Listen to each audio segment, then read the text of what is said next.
baldin bazara, orain mugikorrari begiratu eta agur patata eta kaixo pepino esan beharko zenuke. Estrenatu mugikorra prezio ezin hobean Euskaltelen bezero izate hutsagatik. Honor 5G hau adibidez hilean euro bakar bat ordainduta 2 urtez. Eta gero estrenatu berriz pepino bat.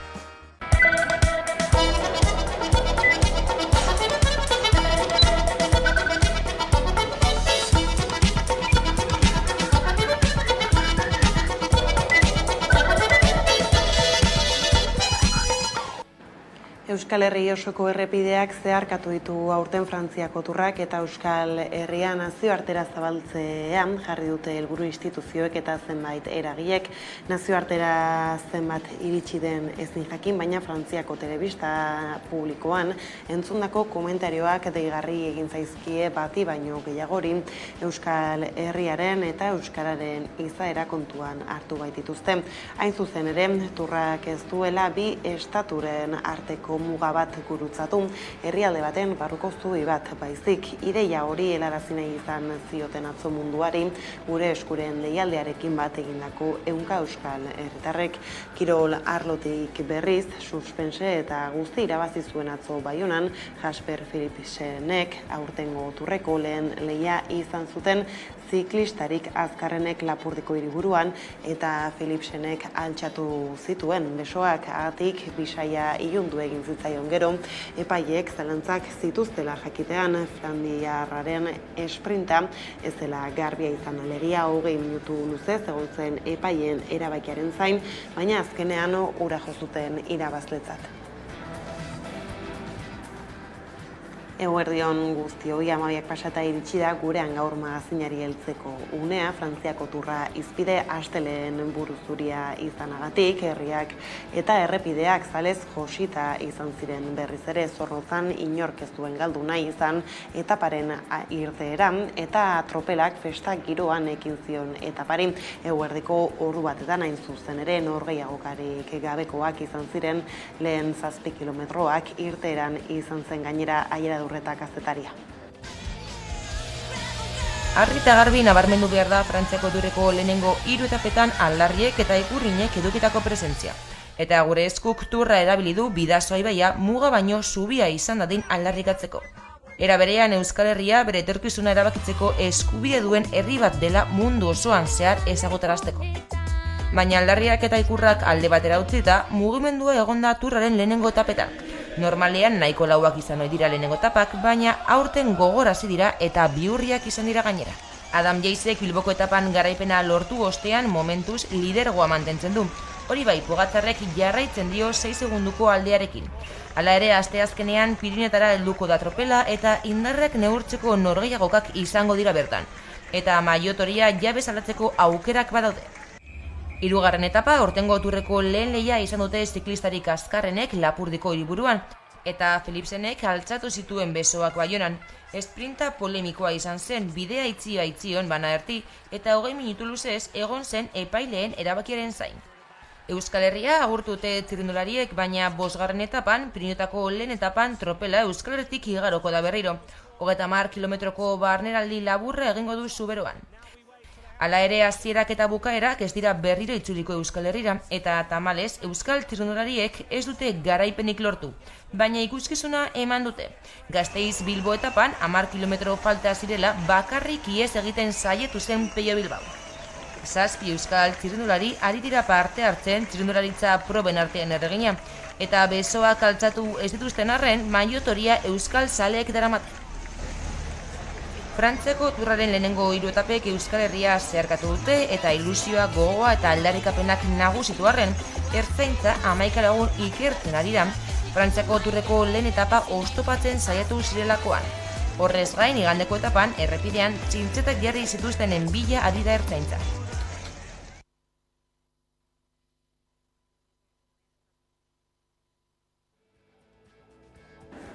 Irungo Santiago pilotalekuko txoko guztiak hartu zituzten atzo eguerdirako ehunka ikurrinek eta Nafarroako banderak irrintzien artean jai giroan martxa koloretsua gidatu zuten Pirritxek, Porrotxek eta Marimototxek.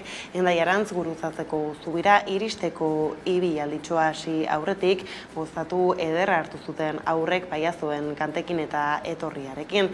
Han bildutakoek atik erreibindikazioa zuten helburu eta lasterra abiatu zen kalejira koloretsua Bidasoa aldera, handik ordu gutxira Turreko txirrindulariek igaroko zuten zubi inguruetara.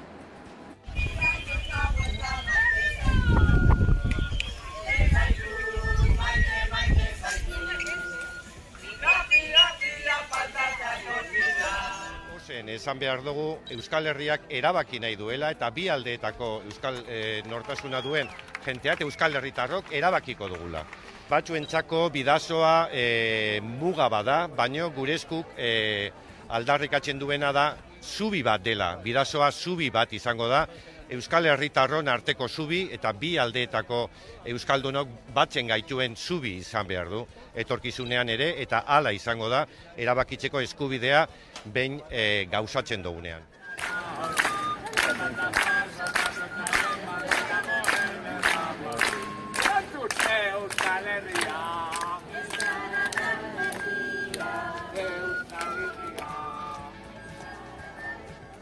Turra igarota esiak jarri dituzte berriro Avenida Zubian, Irun eta Hendaia arteko zubia berriro itxi dute alegia.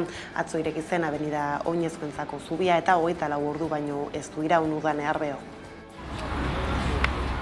Frantziako turrak Euskal Herria atzean utzi du. Irun eta Hendaia arteko Avenida Zubia uztailaren 3an irekita zegoen txirrindulariak handik pasatzeko. Gaur berriz itxita. Zubia irekitzeko prefekturaren baimena hilaren 3ako soilik zen, eta udalangileek goizeko lehen orduan hasi dituzte itxira lanak berriro ere Frantziako poliziaren begiradapean, eta bi herrietako herritarrek ezin dute eguneroko joan etorrietarako erabili Europar Batasuneko funtsekin berritutako azpiegitura historiko bat. Inguruan paseatzen ari zirenek harrituta eta batzuek haserre hartu dute albistea. Bidasoaren bi ertzak lotzen dituen eta turraren igaro bideak berriro irekitza lortu zuen oinezkoen azpiegitura historikoa 2 urtez itxitagon ostean egun baterako soilik ireki zuten. Ordu batzuk besterik ez du Iron irekita abenidak. Arrisku terrorista argudiatuta 2021ko neguan itxitako zubia da hori. Uztailaren 3an ireki zuten Santiago zubitik Lapurdiruntz turra pasatzen zela eta Baionan helmuga zuen 3. etapa batean. Kotxezen Hendaiako auzapezak eta Jose Antonio Santano Irungo alkateak bertan elkarri eskoa emanda irudikatu zuten zubiaren irekiera, eta aldarrikatu zuten ez dadila gehiagotan itxi pasabide hori, baina ez da hala gertatu. Avenida Zubia berriz irekitzerakoan Ezenarrok azpimarratu zuen frankismoko ordurik ilunenetan ere zubi hori etzela inoiz itxita egon. Izan ere azpimarratu zuen zentzugabekeria zela oinezkoentzako pasabide hori iste jarraitzea. Frantziako poliziek urte hasieran Santiago Zubiaren mugako kontrol iraunkorrei uko egin eta gero. 2021ko urtarrilaren 14tik Izpaldude eta Larraineko pasabideak itxita daude. Eta horrela jarraituko du oraingoz Avenida Zubiak ere, naiz eta turraren pasabideak eragindako oinezkoentzako pasabide horren askapenaren irudipena izan. Eta kirolen bueltakoekin hasi garrela, bada besterik Espainiako Federazioko buruari nazioarteko idazkari kargua kendu diote Euskadikoaren kontrako kanpainarengatik. Nazioarteko Pilota Federazioak uztailaren 29an bozkatuko du Euskadikoa kide izateko estatutuak aldatu edo ez, eta horren kontra Espainiakoak eginiko kanpainak eraginda. Xavier Cazaugon presidenteak Espainiako Pilota Federazioko buru Julián García Angulo idazkari nagusia kargutik kentzea erabaki du. Presidenteak Espainiarrari gogoratu dio federazioak apirilaren 10ean aho batez erabaki zuela ezohiko batzarra deitzea estatutuak aldatzeko Euskadiko Federazioak kide gisa onartzeko aukera zabaltzeko. Batzarreitze hutsak eraso eta mehatxu olde bat eragin zuela azaldu Cazaugonek. Gaizlatuta berriz gizarte arlora salto, epaileak kartzelara bidali du behin-behinean iragan larun batean, andre bat labankadaz hilostean bere burua entregatu zuen gizona. Iruñean dago Leire Martinez lankidea eta berak emango digu informazio gehiago. Epaileak behin-behineko espetxealdia komunikatua eta fidantzari gabea ezarri dio Fenglin Jan 51 urteko gizonari. Gizon honek bere bikotekideari aizto batekin lepoa moztu zion elkarrekin ireki berri zuten Ermitagainako ostatuan. Bere bikotekide ohi eta ostatuko negozioetan bikotea, hilketa baino 2 egun lehenago harremana etetea erabaki zuen, berataz beldurtzelako. 57 urteko emakume bat izan da Iruñeko Ermitagaina auzoan asteburu honetan erailketa matxistaren azken biktima. Gizon batek bikotekidea eta bazkidea zena hildu eta ondoren bere burua entregatu du udaltzaingoan. Erasotzailea eta biktima biak txinatar jatorrikoak dira. Ermitagainako Anaiak tabernako bazkideak ziren eta taberna horretan hilabete inguru zeramaten elkarrekin lanean.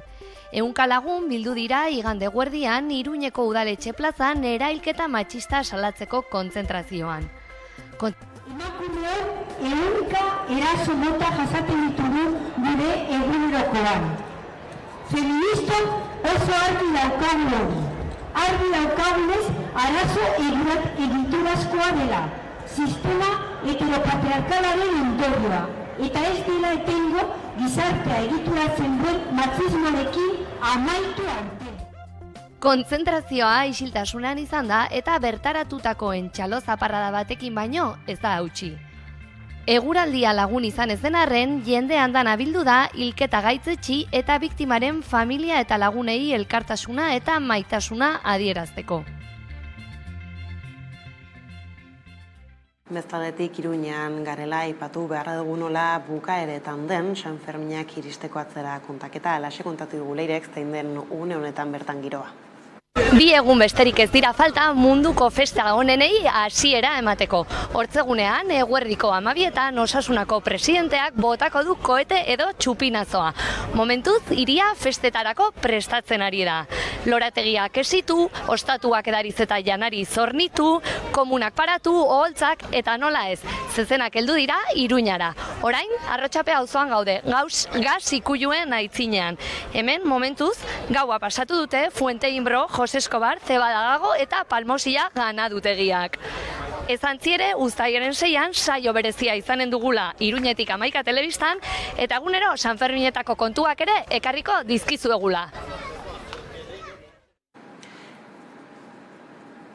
Eta gaiztolatuta ekonomia arloarekin lotuta eguraldi onarekin batera kaleen uztabiltze bete-betean dauden Nafarroako eta Euskal Herriko nekazariak. Adi jarraian. Uztabiltze garaia da eta Nafarroako nekazariak etengabe jotasu lanean ari dira uztabiltzeko lanetan. Momentu honetan garia eta garagarra biltzeko tenorea heldu da. Zekaleak bilduko dituzte Nafarroako erdikaldean, Iruñerrian eta batez ere Erriberan. Bertan pilatzen direlako lursailik handienak. Eta nola ez gu, uztabiltze horretara hurbildu gara. Haunitzetan nazten zaigun arren, landa eremuak elikatzen ditu hiriburua eta lehendabiziko sektoreak bere biziko garrantzia du. Orain, urtean ereindako hazien fruituak jasotzeko tenorea heldu da. Uztabiltze sasoi bete-betean dauden Nafarroako nekazariak. Eta uztabiltzeko makinak ezker eskuin ari dira lurralde osoko, pentze eta lursaietan etengabe lanean. Deierri Aranera heldu gara, Nafarroako erdikaldeko bihotzera. Nekazariek uzta nola jasotzen ari diren kuskuseatzera. Izan ere, udaberri hasiera nahiko lehorra izan bada ere, bigarren partea oso euritsua izan da, eta uzta erdipurdikoa izaten ari da. Uztabiltzea eguzkiaren argia probestuz egiten duten nekazariek. Goizeko ordu txikitan hasi eta eguzkia sartu arte, etenik gabeko lan jardun luzeekin. Izan ere, behin garia biltzen hasita, alik eta fiteskoen finitu behar dute bilketa. Garia ez dadin idortu eta lurrera erori. Hasi ginen ekainaren amaieran eta hautsi behar genuen euriaren gatik. Eta bukatuko dugu dena ondo bada, uztailaren azken egunetan, edo horrela. Dena den, uztabiltzean atseden txipi bat hartu dute asteburuan zenbait tokitan. Izan ere, azken egunetako euriteek eze utzi dutelako lurra. Oraindik ikusten deno berena dira guzkiloreak. Zeren euri asko egin du orain ekainan, eta hauek behar dute ur gutxi, eta daude terrible, zeren garia dago pizka bat txikia, eta baina Uztabiltzea bukatzen denean ikusi beharko da ea udaberri aldrebes honek uzta txikitu ote duen ala ez.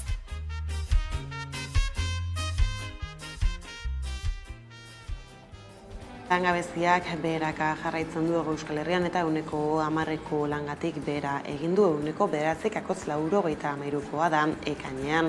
Hala gaur egun 134.644 langabe daude hegoaldean, maiatzean baino 2.643 gutxiago eta iazko ekainean baino 8.647 gutxiago. Emakume langabe gehiago daude gizonak baino, langabeen 58,9 baitira emakumezkoak. Zerbitzuen sektorean nabaritu da batez ere langabeziaren jaitsiera, izan ere, udan langile gehiago behar izan ohi dituzte hainbat sektore, ostalaritzak esaterako, eta horregaitik jaitsi da bereziki langabezia zerbitzuetan. Hala ere, gizarte segurantzan kotizatzen dutenen kopuruak bera egin du. Horrez gain, 2021ko lan erreformatik ona asko handitu da lan kontratu mugagabeen proportzioa.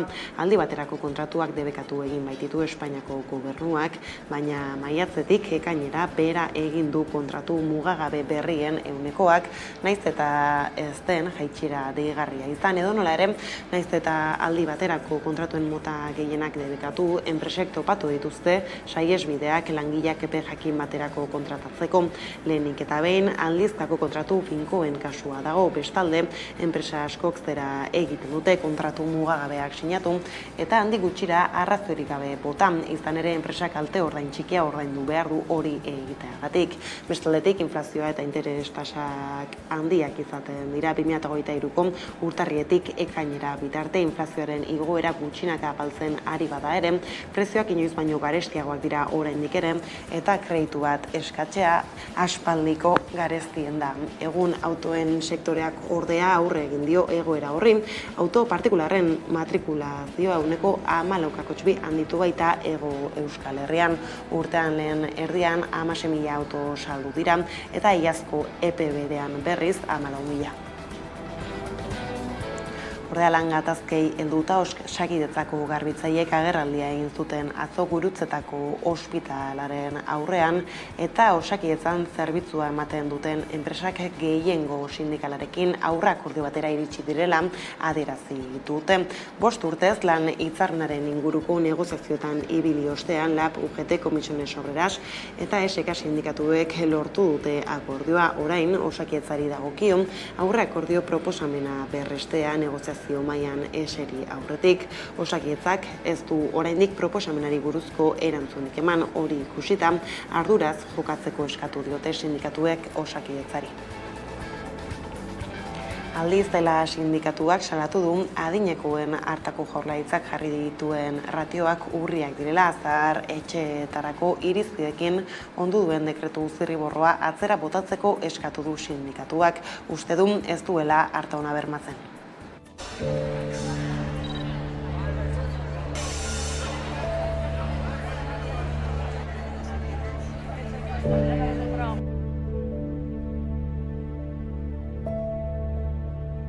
Zaintza eredu baten aldeko apostu egiten jarraitzen du. Emakumeen kontura mantentzen den eredua.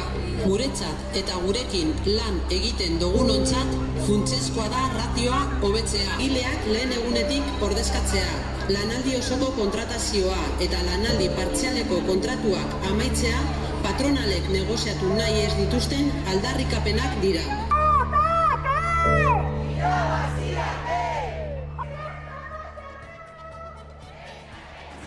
Ordea, Tubos Reunidos enpresak enplegua erregulatzeko aldi baterako espedientea ezarri nahi du zuzendaritzak lan batzordari jakinarazi dio asmoan eta hurrengo asterako bilera deitu du.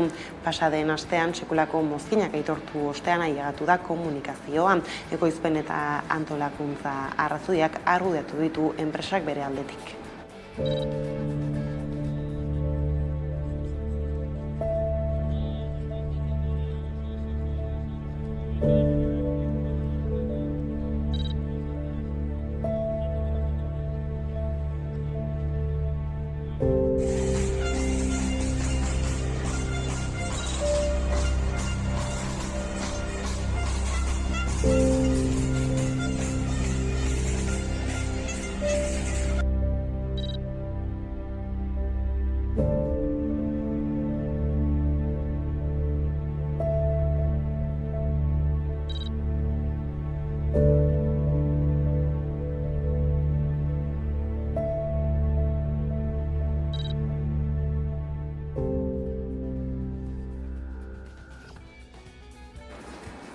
Eta Araban garela 6 hilabeteko espetxe zigorra ezarri diote ekainean epaitutako Tubacexeko langileari, zehazki epaileak erresistentzia leporatu dio beharginari adi.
Eta grebekin lotuta bada besterik, agintaritzaren aurkako delitua eta desordena publikoak eragita egotzita, fiskaltzak 6 urteko espetxe zigorra eskatzen zuen 2020ko greba orokorrean Lamorea merkataritzagunean atxiloturiko 3 lagunentzat. Atzon, epaiketa hasi aurretik, fiskaltzak beste proposamen bat egin zuen eta azkenean 2 urteko espetxe zigorra ezarri diete eta 3 urteko inhabilitazioa, beraz, ez dira espetxan sartuko.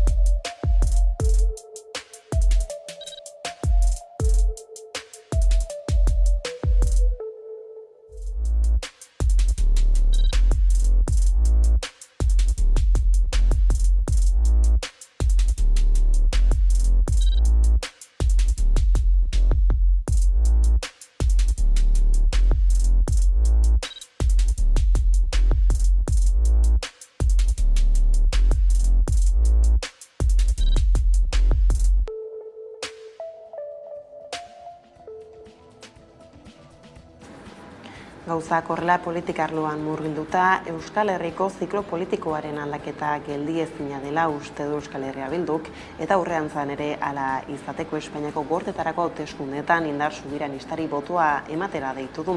Ordea, uztailaren 23ko hauteskundeen azken argazkia oraindik ez dagoela, esan du EAJaren zerrendaburu Aitor Estebanek. Aparte, EAJak Sánchezi eskatu dio estaturik gabeko nazioak ahalduntzeko ekintza zuzenak abiarazteko Europar Batasuneko 6 hilabeteko presidentetza hartzen duela baliatuz. Berriro egingo dugu. Uztailaren 23an beste aukera badagoela.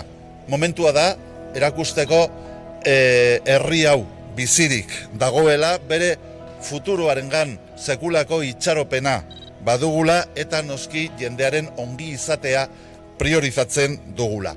Berriro ere esango diegu Voxen sozioa den PPrekin ezin dela herri honen gobernagarritasuna nolabait giltzatu edo nolabait ukatu.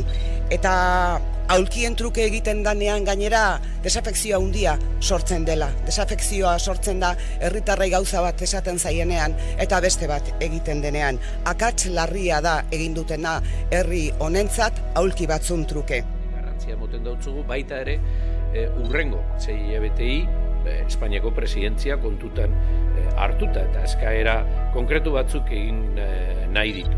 Esate baterako estatu bako nazioek parte hartze zuzenagoa eduki behar dabe. Elkarrekin lan egitea aldarrikatzen dugu, Euskadirekin Europa eraikitzen jarraitzeko. Eta honekin nazioartera egingo dugu salto, hauteskundeak izpide baita ere, izan ere sorpresa izan da Guatemalako hauteskundeen lehen itzulian, Movimiento Semilla alderdian, Fernando Arévalo buru duela bigarren itzulira pasa delako. Hala ere aurtengo hauteskundetan boto baliogabeen ehunekoak gora egin du. Bero Satustegi nazioarteko kazetariak azaldu du. Ezkerreko hautagai den Bernardo Arévalo izan da Guatemalako hauteskundeetan sorpresa.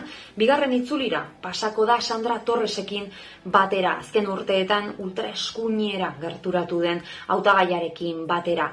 Torresek azken hauteskundeetako madarikazioarekin bukatu nahi du. 2015ean eta 2019ean bigarren itzulian galdu baitzuen Moralesen eta Jamateiren aurka. Inkestek aurre ikusten ez zuten egoera dugu aurrean, beraz abuztuaren 20an batak edo besteak lortuko du Guatemalako lehendakaritza. Oraingo hauteskundeetan 60%ko parte hartzea egon da, aurrekoetan baino 2 puntu altuagoa, hala ere azpimarratzekoa da boto baliogabeen 17%, beste edozein hautagaik baino boto gehiago eskuratuta. Hau, analisten arabera, sistema politikoarekiko dagoen atsekabearen isla da, eta gainera 2019ko hauteskundeekin alderatuta hirukoiztu eginda 100 hori.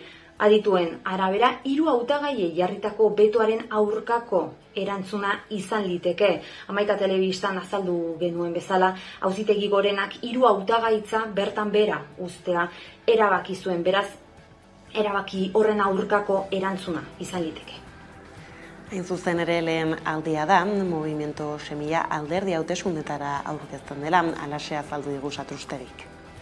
Halaxe da, 2019ko hauteskundeetan konstituzionalaren erabaki batek kanpoan utzi zuen Telma Aldana fiskala, egun erbestean dagoena, eta beraz ezin izan zuten hauteskundeetara aurkeztu.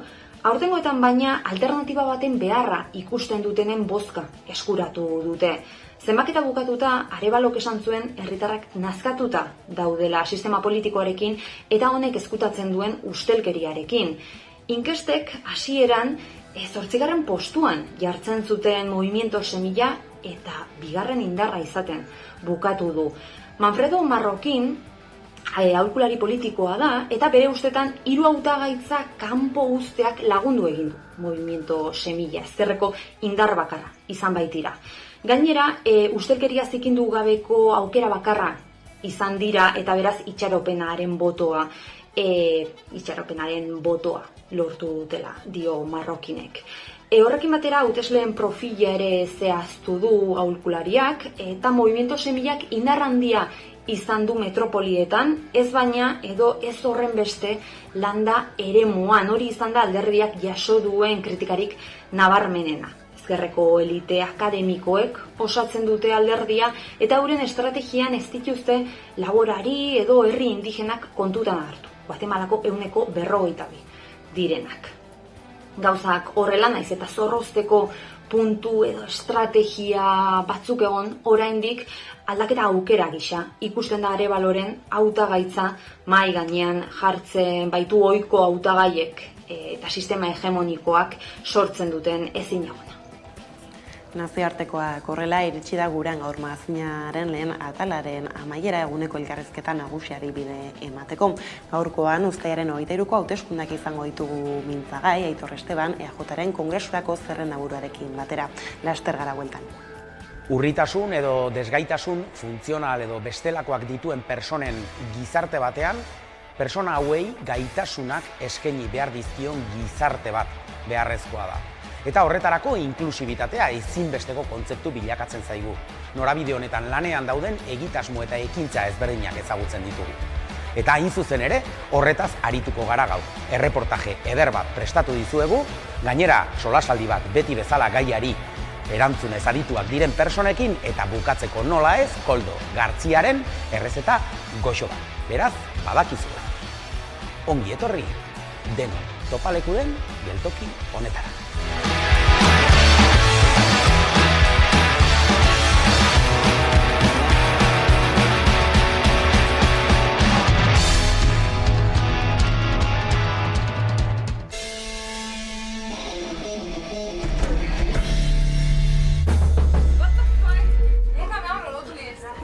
My parents always tell me that there is no future here.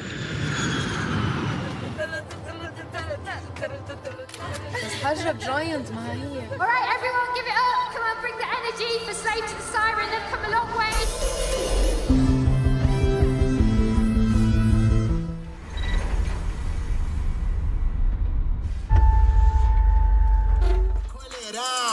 Eu gosto de entender os grupos sociais que são perseguidos, como as plantas que, sobre um território de violência, não deixam de viver.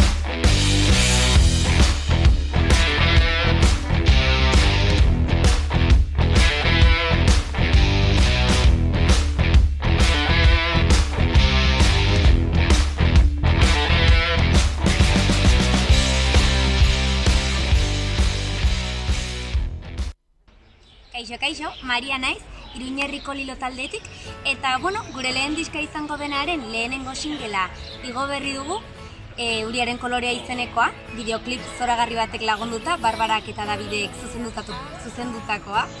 Eta besterik gabe, jakinarazi entzungai eta ikusgai duzuela, YouTubeko plataforman zein Spotifyen, eta ilusio handiz dugu dugun eta kaleratu dugun singela denez, besterik gabe espero dugu gozatzea eta disfrutatzea. Esker mila, musu handi bat!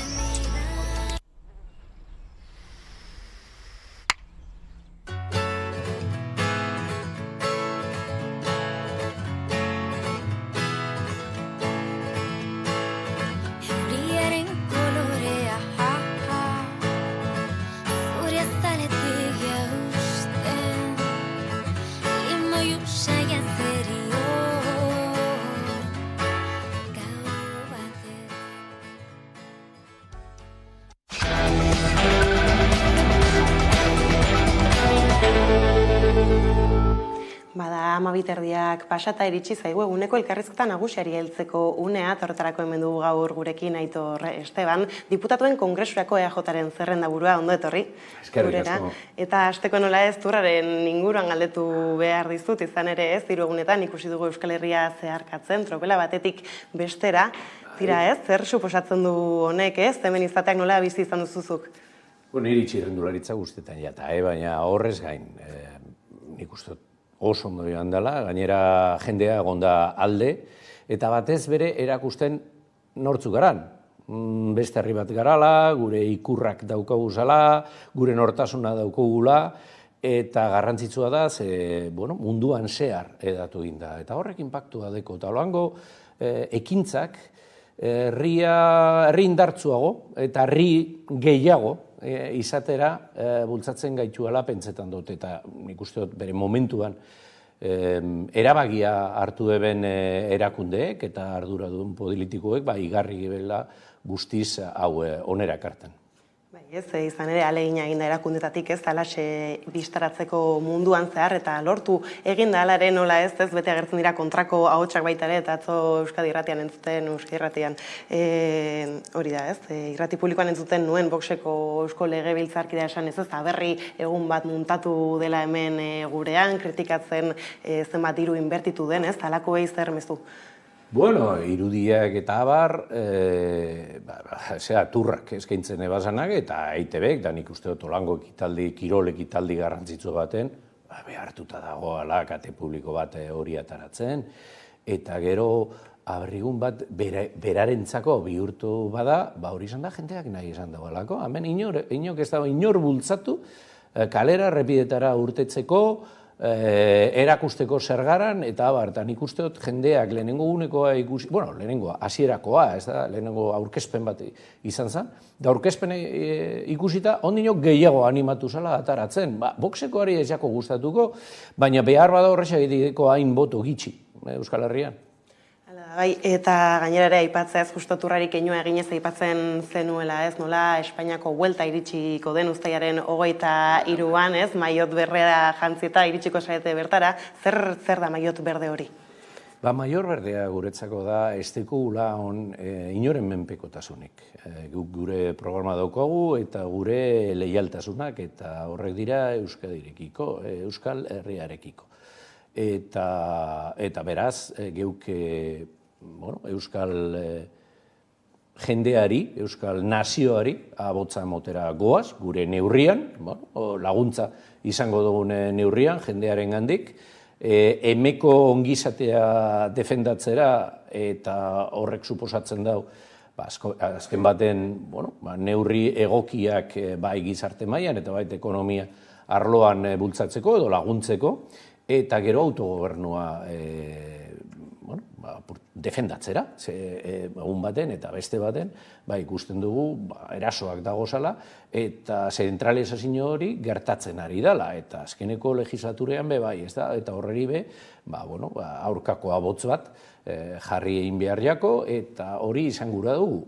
Inoren ez gagoz, besten estrategian egiteko hautatuak. Besteak, euren estrategia eukiko dabe, eta baina guk jokatuko dugu geureren arabera, eta gure leialtasun bakarra da, hori, berdeagaz, orlegiagaz, Euskal Herriarekin. Ez gainera, buelta horri begira, Aitorrestan zuzaitugu zerrenda buru, ez, tropel horretan burua, eta aipatzea baita ere, ez, izan ere ez da edonolako ibilbidea 10 urte betetzen dituztula urten, okerrez banabil kongresuan lanean, ez, nolakoak izan dira 10 urte hauen, nola biz izan dituzu? Talde buru moduan, 10 urte, apurtxu beke jau, oso esbardinak izan dira, danetarik ikusi dut,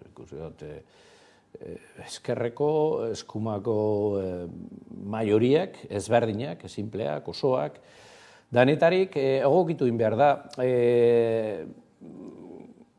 jakinez zelan funtzionatzen dau hangoa. Ez da, beste mundu bat da, kako artean dinot, azken baten bere kodigoak ditualako, eta jakin behar da momentu bakotxean nondi jo eta zeintzuk diren, noiz sortzen diren aukerak. Orain ez daki zer gertauko dan, ez daki ze izango dan, agertuko dan maioria edo gehiengo falta ere, baina guk argi dekogu gure ibilbidea izan behar dela, giza eskubideak, demokrazia eta autogobernua eta hortik joko du bai. Badukate esperientzi luzea eta hango pertsonaje asko, orain dagozenak ezagutzen ditut eta hainbat ezagutu ditut ere, agertu zirela, ni bertan egonik eta desagertu direla, oso harin.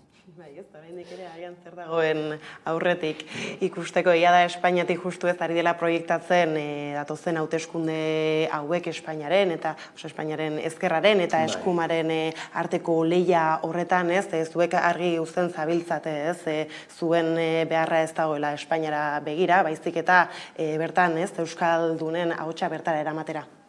Kuke. Edo zein hiritarreri ez dautzagu kalterik egingo. Ez gara joango jendearen ongizatearen kontra, zan nahi dut Espainiako jendeaz, ez da, baina gure ardura beste bat da, Euskadi. Ta, claro, hemen azpimarratu behar dana da, hau ez da hauteskunde presidenzial bat. Eta aukera behi dagoz, Feijóo eta Sánchez, PP eta PSOE. Ez, hau gure ordezkariak aukeratzeko momentua da. Eta oso garrantzitsua da, ze eurek ez dabe definitu behar, ez Feijóo edo Sánchezek zer gertauko da, jakina, eurek euren neurrian eta euren indarragaz definituko dabe, baina beste batzuk egon behar dugu han, gure estrategiekin, gauzak norabidatzeko, orruntza edo aruntza joan daitezala bultzatzen, eta askotan, eta gure kasuan, behin baino gehiagotan, gertatu jata, protagonista bihurtu gara. Politikak erabakitzerakoan, gobernuak erabakitzerakoan bebai, esate baterako, honegaz, oinarte egon danagaz, gure laguntza, guztiz beharrezkoa zan urtetako edo aurrekoa jausteko, eta erabaki garrantzitsuak, orduan, gauza asko ez da bez erabakitzen partido politiko bi horrek, beste batzuk bere protagonistak izan gaitekez, eta nazio bat sentitzen bagara, ezbardinak bagara, hori erakutsi egin behar dugu bebai. Hala ere, bien artean, Sánchez Feijóo horretan aukerarik lehen esten duzue?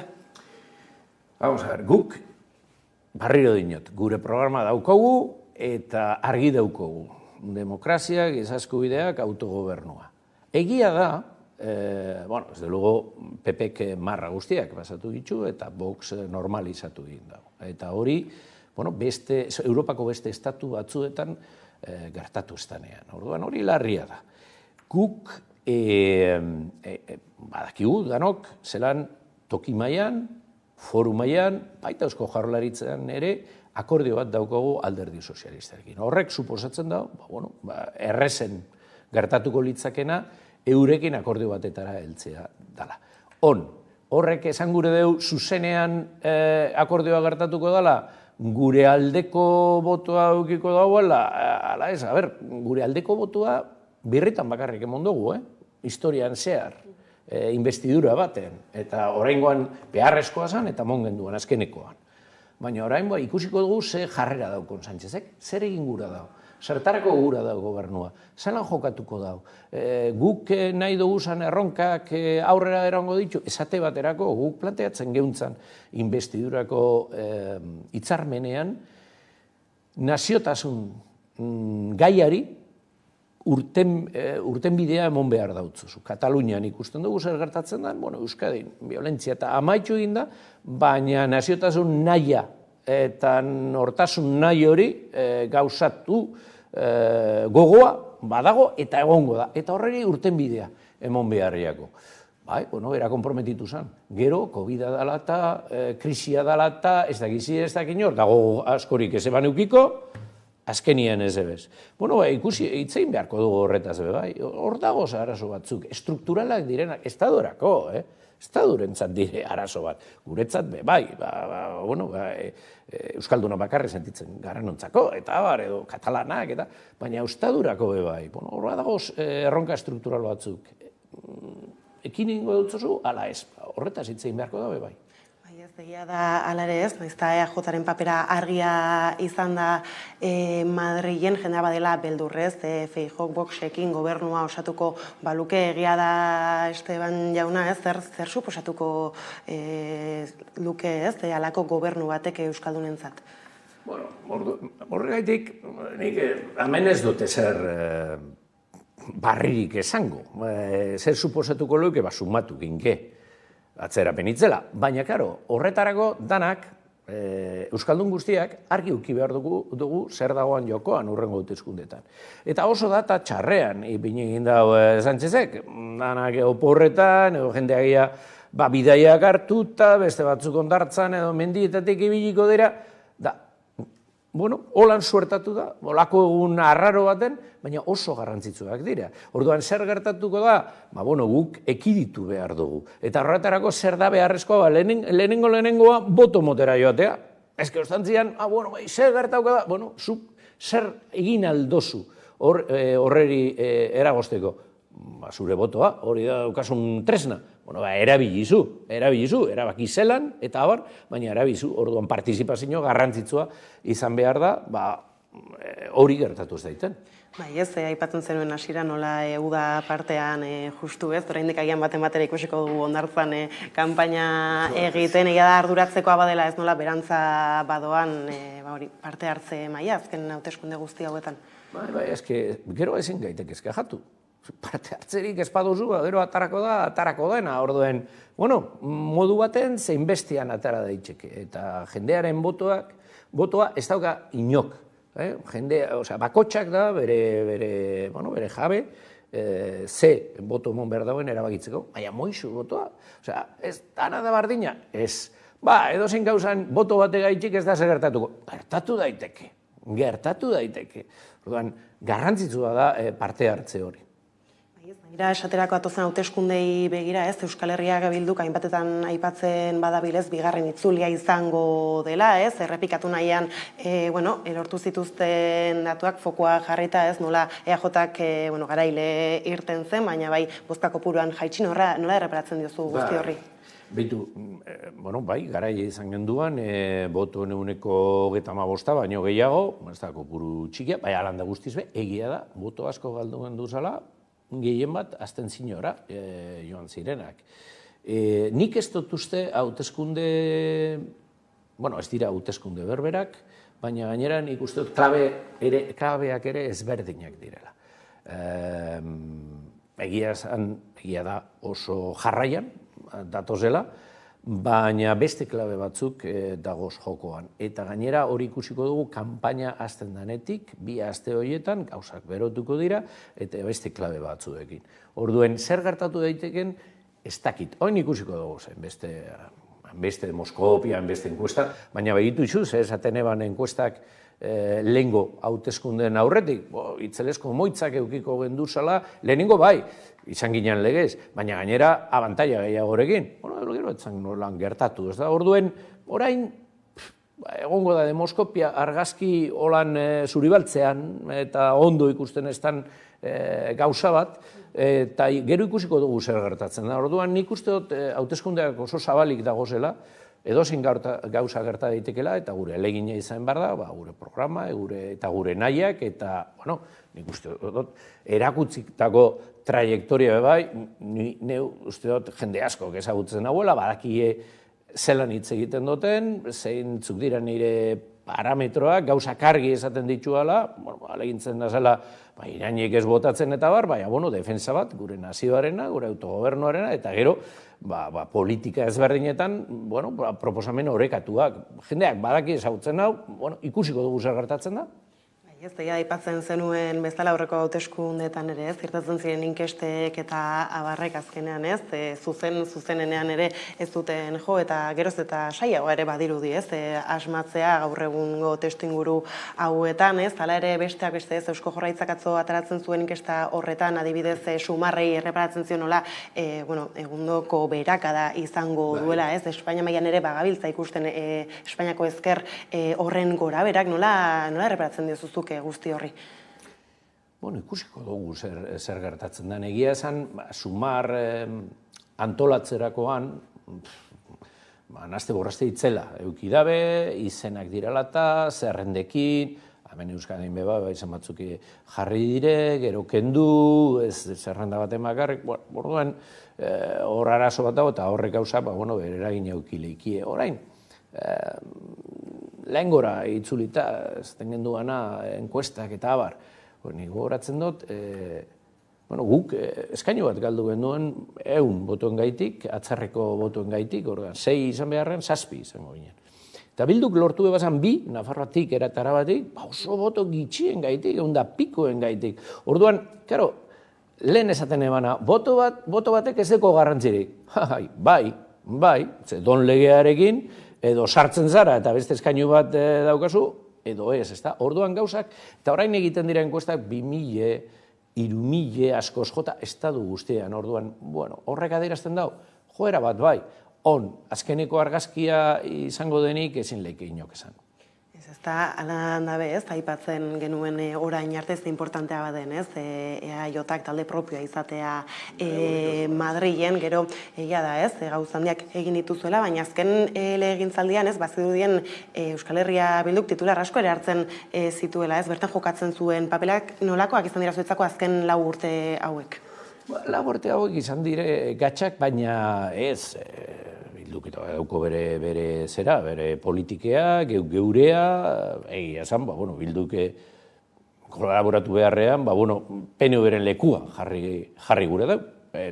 Legitimoa da, hori argi dago, hola dala. Baina problema ez da izan hori, problema izan da, hain gehiengo sakabanatua izanik, hain beste partidu politiko izanik, hor guzti horietatik bat eitzea gatxazan. Gero, Bilduren papela goratu inda bat, ez bere Pepek goratu inda balako, zaitik, komeni jarkolako, apurbet, bazter batera bialtzeko, eta hor momentu baten saltzen zen, eta Bildu behek esan dau, gu gara hemen hartu mona dukoguna sozialistekin, ikusi du, hauteskundea pasatu ostean, ikusirik ez da euki gura izan sozialistek, ez da, eta akordioak egin dabez, Eusko Alderdi Jeltzalearekin. Orduen, gauza asko, betxuxu, izan da legislatura komplikatu bat, ez da, komplikatu bat, baina, aukerak euki ditugu gauza batzuk ataratzeko, esate baterago autogobernuari buruz.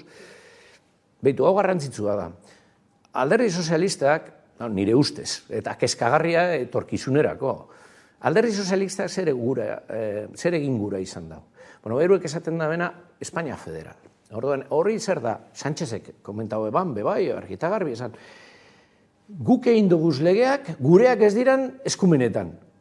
Ostras, hori, orduan legea apurtzen ari zara. Bai, eurek egiten da, edozen gai, eta hori, edozen gaietan, esan ez, hau da markua, ez da? Eta gero, zuek garatzen duzue. Esklusiboa da hori eskumen hori. Ez bai, zuek garatu egiten duzue. Gero bronkea, ejekuteratzerakoan, autonomi gobernutarako izango da, baina markua ipine dutzu egoitik. Nietzako harrigarriena izan dela, holango normatibak gauzatu direla, independentizatzate, euren burua independentizatzate okien botoekin. Ezkerra Bildu aldeko botoa emon dabe horietan. Gu ibili gara, esate batera, lege audiovisualarekin. EITB-ko eredua guztiz aldatzen zen eta finkatzen eban, eredu orokor bat, eredu bakarra, estatu guztirako legeak. Hori salbatu izan dugu, baina kostata. Eta behin eta barriro egon beharra nekegarria izan da, baina horregaitik hain zuzen ere beharrezkoa da gu barriro gotea. Zenuenaren aritik ez azken zurrunbiloa edo arrabotsa bai ez, etxe bizitzaren legearekin izan zela adibidez? Bai, hor, guk argi daukagu, hori kezka nagusi bat dela, eta nentzako, nik neu badakit, nik ez dekot alkilerrean pisurik jabean naizenik, baina zemei bai, alokairutan, eta alokairuak ordaintzen dabiltzen. Eta hemen Euskadin bestea Bartzelona, nahiko garesti eta agatsa.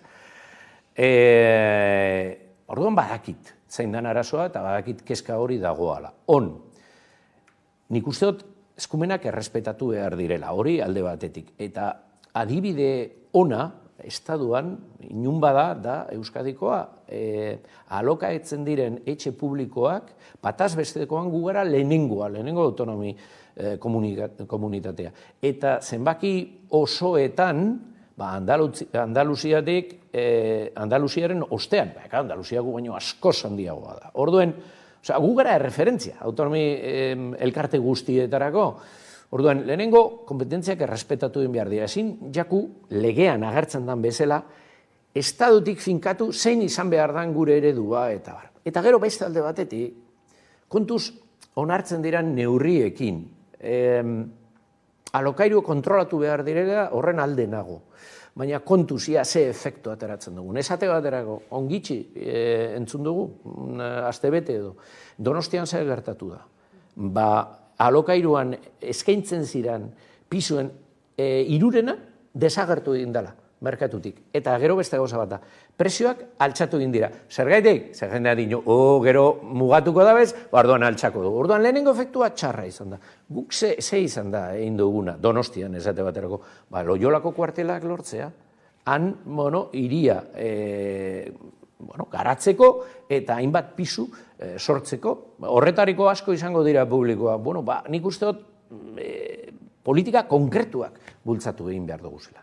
Eta tarteka eskumenez gabiltzala, datozen lau urtetan egia da, gailentzen den alderdiren arabera ezberdina izan daitekela oso panorama, baina behintzat nondik joko duzue zuek, zer espero genezake eskumenekin lotuta datozen lau urteetan?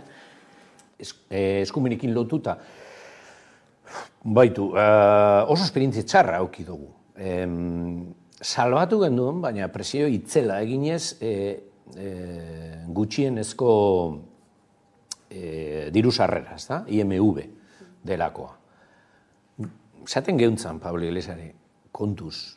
Harinegi basoaz, gero ez da ondo gauzatuko, eta gainera Euskadin RGI daukagu, orduen ezin dabe talka egin, hori ondo antolatu egin behar da, eta bar. Asko kostau zen, azkenean lortu genduan, eskumena bebai, baina baitu zer gertatzen ari dan IMV-en estaduan.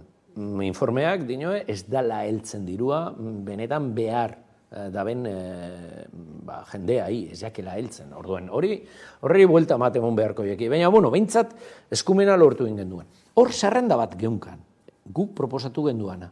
Sánchezek ez euskun ez, bat nator, honek direla falta diren eskumenak, baina ordena beste hau izango da. Eta beste bat proposatu euskun. Esan genduen, tira ba, aurrera, hori ez da bete. Trenbidetakoa. Negozietan ibilinaz. Lege bat aldatu genduan, errazago egiteko. Eta zer gertatu da, azkenean, ez da bela benetan gura izan. Eta hor aurreratu eben bat espetxeana, hori lortu zan. Guk esan genduan, baietz, eta bar. Hor, beste interes batzuk egozan, eta beste gauza batzuk. Eta lehen aurreratzea gura eben. Guk esan genduen, beste eskumen bat da. Eta baita erreklamatu du, beraz, bai, etorri daitela. Baina egia esan berak esan dako zerrendatik, azkenean, iruzpalau lortu ginduz batzuk garrantzitsuak, IMV, espetxeak, baina hainbeste, bertan bera geratu direnak. Beraz, hori erreklamatu beharko da, baina nik uste dut horrez gain, joan behar geunkela, planteatzera, estaduaren egitura holan ezin da jarraitzu. Gu ez gara autonomi elkarte, beste autonomi elkarte bat gehiago. Forutasuna dukago lako, eta Nafarroa ere bai.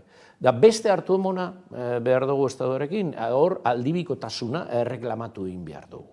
Eta ez poltza horretan sartu, beste autonomi elkarreko bat gehiago. Ez kara, ez gure naziotasun sentimendu gaitik, ez da ere eskumenen gaitik foraltasuna daukagulako. Beraz, datozen lau urtetara begira, aipatu ditugu EAJaren hainbat eta hainbat helburu, nun jarri nahi dituzuen aleginak, alare EAJak eta Aitor Estebanek berak zuzeu hemen zaitugula, zertan jarriko duzue indarra, edo zer duzu azpimarratzeko aipatu ditugunez aparte? Ikusiko dugu zein dan, sortuko dan panorama, zeintzuk izango dira, alderdi batzuk eta besteak gauki ezan indarrak, guk arki daukogu gizasko bideak aurretik. Eta beraz, hainbat gaietan, guk gure aldeko botoa emon duguna, ezin da atzerapenik gertatu. Ezin daiteke atzera joan, eta gu horren aurka jarriko gara. Hitz egiten da askota, memoria demokratika, edo legeak bardintasunaren inguruan, eta atzera pausurik ez. Gero, guk gura dugune da, benetan, eraginkorra esatea estadua, hainbat gaietan, komeniako esate baterako funtzekin. Orain Europatik datozen funtzekin. Hainbeste geldituta daukiez, erabagiak hartzen ez direlako, perteak esate baterako, dira programa garrantzitsu batzuk, esandako erdia baino gitxiago egin da gobernuak. Eskatzen da utzegu Euskadik zuzenean egin ahal izateko, ez dauzko baimentzen. Horre, diru hori hobeto kudeatu egin behar da eta heldu egin behar da enpresetara. Hori gainean egongo gara, gainera industria guretzako herri bezala eta gu kontzertu ekonomikoa daukagu. Orduen dirue, atara egin behar da gure iturrietatik, ez da Euskadiko iturrietatik. Eta beraz, kontzertu ekonomikoaren defentsa bat, irmo bat bebai, eta autogobernua. Eta hori da egingo duguna. Azken baten gizaskubideak, jendearen bizikalitatea hobetu eta planteatuko diren legeetan bultzatu, zentzu horretan, hori bai, hirugarrena, beti, gure autogobernua indarrean mantentzen dela, eta ez dugula galtzen, estatutoren bitartez, lortu genuanik. Eta hortik aurrera, beste aurrera pausu bat egin alba da, naziotzat aitortuak izan gaitezen, ahaleginduko gara lortzen, ikusiko dugu. Eta horiek horrela bukatze aldera ez, justu San Ferminetkin hasiko da kanpaina bera, ez espero genezake? Espero genezake zein, kanpaina ezten danean, esan nahi dozu, dana korrika hasiko garala, eta gu ahaleginduko gara zezenak ez harrapateko, eta seguro, kasu honetan, ez da San Ferminen laguntza, baina jendearen laguntza, eukiko dugula itxaroten dut. Baina aipatzen askotan ez lokaztutako kanpainak eta antzekoak ez dakit hau alakoa izango den hemen? Nik uste dut Madril aldetik bai, izango dala. Gainera, bai PSOE, bai PP-ri komeni jakielako gauzak alboetara, eta talka bat bilatzea, alboetara bultzatzea, aurkaria alboetara eta talka itxea.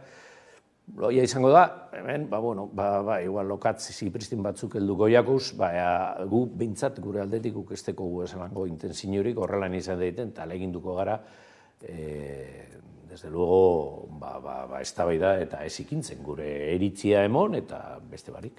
Honekin hemen txautzi behar dugu gaurko elkarrizketa, Aitor Restoan EAJaren kongresurako hautagaia, mila esker gurekin tartetxoa konpartitzearen.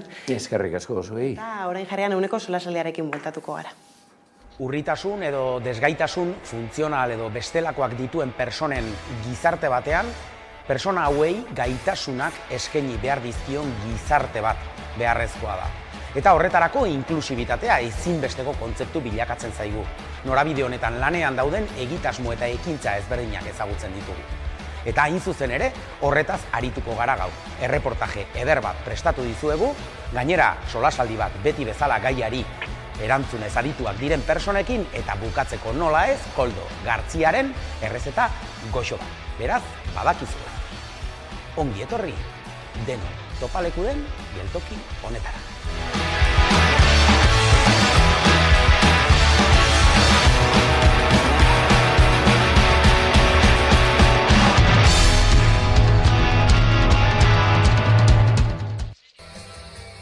Kaixo, gu piztia gea. Eta gure kanta sarrenan. Bideo barrizena. Beltza. Ikusi Amaika telebistan.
Ordu bata pasata iritsi zaigu eguneko solasaldiari heltzeko unea, eta horretarako hemen ditut Albo Banatan, Maialen Ferreira, eta Carmen Holanda, ondo etorri.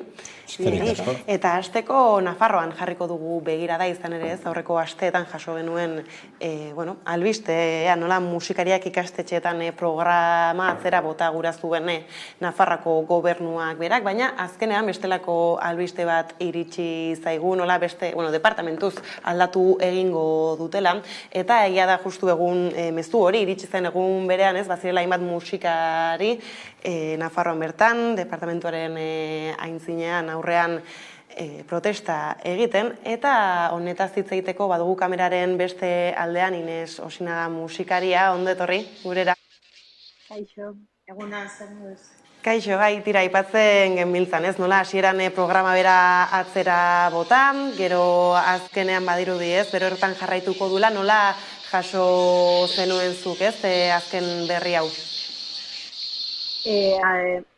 Lehenbizikoz, bertan bera gelituko zenaren berriak sorpresaz harrapatu gintuen, gaina harrapatu gintuen ikasturte hontako balorazioa egiten, datorren ikasturterako erronka berriei buruz hitz egiten, eta, programak ja daramatza bost ikasturte, eta ja badu muskuloa, musikari desberdin asko gaude programan barruan saio, zazpireun saiotik gora egin ditugu guztion artean, eta uste dugu benetan programa honen balioa hori dela, ez?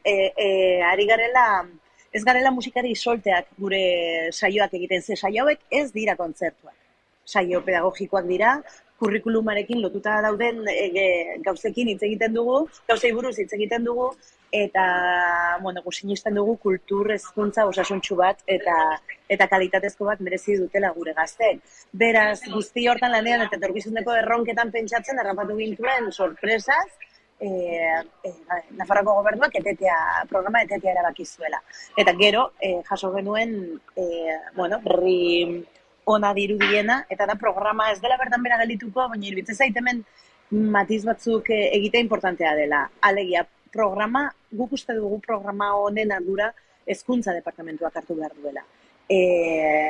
Horregatik, bai barkatu?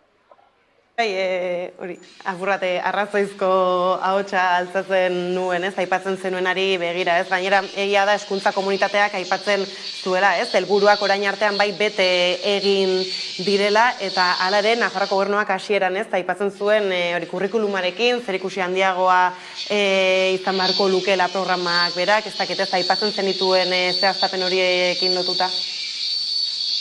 Bai, guk ez dut inongo zalantzarik gure programa betetzen dituela kurrikuluman zehaztapenetan agertzen diren eduki eta gainerako egitemak. Gehiago esango dizut, iruditzen zait programa honek, eta kultura hezkuntzan txertatzeak edo kultura hezkuntzari buruz ari garenean ez garela bakarrik transmisioa per se, ez? Ez garela bakarrik jakintzako eta besteari transmititze hortan, baizik eta gizarte kritiko bat sortuko duten gaztei baliabideak ematean, beste mundu berriak imaginatzeko posibilidadeak entrenatuko dituzten gazteekin lan egiteak, eta bai, nik esango dizuet saioak barrutik ezagutzen ditu dela, nik itzegin dut nik zuzenean Nafarroako gazteekin konpartitu den saioekin, eta magikoak dira, zoragarriak dira, eta beti gertatzen da zerbait oso berezia dena. Aitortuko dizuet, hezkuntzan nire musikaz gain nire pasioetaiko bat ere dela, eta iruditzen zait, hori, azpimarratzea ez direla kontzertuak, direla kultura hezkuntzan balio transversal bezala txertatzeko saioak. Gainera, gotzon Gotzon barandean ikasten zuen, agerraldi horretan, iruetan ikusten gabiltzan agerraldian nola edabidetatik enteratu zineten aldaketa, azken momentuko aldaketa ontaz, ez dakit honek ere arriskuak badituen, aipatzen zenituen zehaztasun falta horiek, ea zuekin hitz egindakoak izango diren, ala ez? Gotzoneko beto hitz egingo du guzti honi buruz nik baino, Gotzon baita zuzenean, beraiek baitira zuzenean, hezkuntza departamentuarekin bitartekari lanak egiten dutenak. Baina, bai, iruditzen zait, personalki, zait bat ere jarrera serioa iruditzen, horrelako programa bat, urtez urte, horrelako obera egin duena, erkidegoak martxan jarri zuena, duela urte batzuk, iaz, iparraldean saio batzuk ematen hasi ginen, programanen barruan, eta, bueno, iruditzen zait horrelako notizia ematea,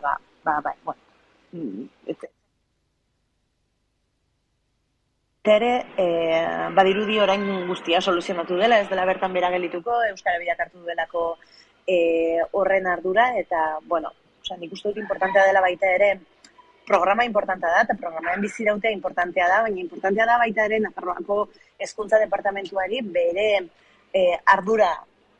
ardurak asumi ditzala eskatzea. Alegia, programa salbatzea importantea da, baina noski guk ez genuke nahi Euskara Bideak bestelako proiektu eta bestelako jardun batzuetatik kendu behar izatea, ontarako baliabideak edo dana dakoa, ez? Iruditzen zegulako benetan hezkuntza departamentuak udatu beharko lukeela musikariak ikastetxetan programa. Ondo da, Ines, bada honekin hemen utzi behar dugu konexioa, mila esker gurekin tartetxo hau hartzarren eta hurrengora arte. Eskerrik asko zuei. Aio. Bai. Tira ez, aipatzen zuen, ez, orain badela erronka hezkuntza departamentuak berak hartzeko, ez, honexen barruan baztegoen orain arte 2018tik okerrezuan nabil programa bera, ez, hainbat eta hainbat musikarik hartu dute parte izan ere agerraldirako ere ez dadila aria eten izeneko agiria sinatzen zuten 30 musikaritik gora eta zuei nola edo zitzaizuen berria. Bai, 37 musikarik parte hartu izan dute 5 urte hauetan, ez? 700 baino saio gehiago izan dira, ez? Eta azkenean, hezkuntza departamentuak adierazi zauen 2022-2023 kurtsora arte egongo zala bere menpe, ez? Musikariak ikastetxetan. Hala ere, zertxo bait luzatu izan zauen, eta azkenean ezan zuten, ez, eta orain Euskara Bideak hartuko ez dugu saioen ardura, ez?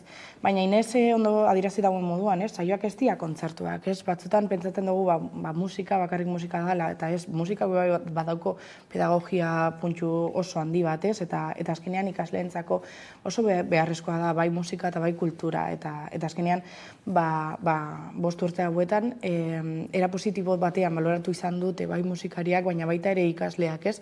Saio hauek eta eurentzat oso garrantzitsuak izan dira, ez? Eta orain aldatzea eta ardura hezkuntza departamentuak ez edukitzea, ez dakit zergatik hartu duten olako erabakia, baina oso latza da, ez? Azkenean, olako programa berezi bat, non, ez dakit beste lurraldetan egiten dan, ez? Nik ez nagoen ezagutzen, baina inbeste musikari eta inbeste profesional euren lana, ez? Ikasleei hurbiltzea, ez dakit oso garrantzitsua iruditzen zitzaidan, eta behintzat programa jarraituko dago, ez? Naiz eta Euskara Bideak aurrera atarako dauen, eta ez Nafarroako gobernuak, baina ikusiko da. Bai, ez horrela ez doa da, ez Inesek bukaran hori aipatzen zuen, ez beste departamentu batera mugitzen bada, ez departamentu horren barruan zeuden bestelako planetara dieratukatako diru horiek ere ez diren atzera botako. Bai, egia esan nik albistea izan nuenean, ustekabean, beraiek ere hola izan zuten honbait, ez da, hau gertatuko zela, hau da, atzera egingo zuela Nafarroako gobernuak musikariak ikastetxetan programa honekin, sorpresa handia hartu nuen, ustekabe handia izan zen niretzat, eta egon nintzen jarraitzen, gertatzen zen Gotzon Barandiaran honen koordinatzailea eta sortzailea aspalditik ezaguna dut, sarritan egin ditugu gauzak elkarrekin ere, eta jarraipen egin nion. Gau, zein da kontua, nik uste dut askotan, herritarrek, ez da ere gobernutako politikariek, ez dakite oso ondo zer den eskuartean daukatena, ez da? Eta seguruenik haue pentsatu dute, musikariak ikastetxetara bidaltzea, entretenigarri bat. Klau, ez da horrela, ez da. Kultura sistemaren ezagutza globala badakizu, edozein kulturatan, hizkuntza dela ardatz bat, kasu honetan euskal kulturan, begira ardatz hori nola dago Nafarroan, aparteidua dago, benetan, egoera kritikoa da zentzu askotan, ez da? Baina kultura sistema baditu osagarri batzuk. Eta euskal kultura sistema daukan sorte handia da, osagarri nagusiak, sortzaileak eta erabiltzaileak, Nafarroan bertan ere oso garrantzitsua direla.